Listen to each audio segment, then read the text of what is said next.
Bueno, ahorita 9 de octubre, Día de Bombero, e ainda durante um sacrifício de missa e agora aqui durante um brunch nós celebrar o dia aqui, junto com todo bombeiro não, pero também personal que forma parte da organização aqui, uma organização muito importante para o país Aruba, para garantir a segurança para nós tour, pero muito importante também para nossa economia, mirando o rol que nós temos no nosso aeroporto.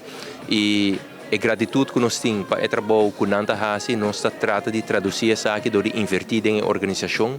E maneira de conhecer os últimos 3 anos, nós invertimos muito na parte infraestrutural, renovação de diferentes postos, invertir também na parte para adquirir o material que nós temos para poder exercer o trabalho de maneira safe e, obviamente, também tudo diferente truque novo que nós percorremos para busca. E o tipo de inversão aqui lo sigue em lugar também, luna e aina nos dilante para nos pôr queda percorrer para a organização aqui guardo respeitar e para não brindar segurança que nós turta antohape. Me quero agradecer cada quem que forma parte da organização aqui para o trabalho que nós binta hasi dia den dia fo notur hora bau de condição máximo per motivo é também nós investindo hopi den nos corpo de bombeiro.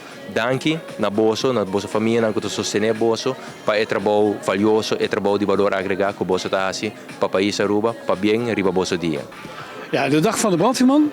Op deze dag besteden we extra aandacht aan de functie van het zijn van brandweerman of brandweervrouw. En die hebben we ook gelukkig. Om het vak en alles wat erbij komt goed en nog voor eens in het hoofd te hebben. Want het is een bijzonder vak.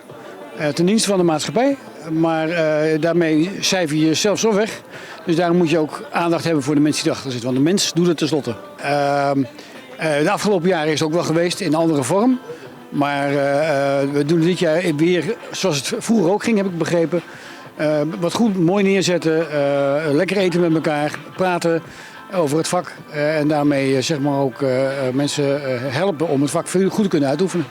Ja, deze dag wordt mede mogelijk gemaakt door mensen die het ook organiseren. Die de mis hebben georganiseerd, maar die ook dit eten hebben georganiseerd. Ja, die mensen heb je hard nodig en mooi dat ze dat willen doen. Uiteraard zijn ze van harte bedankt daarvoor.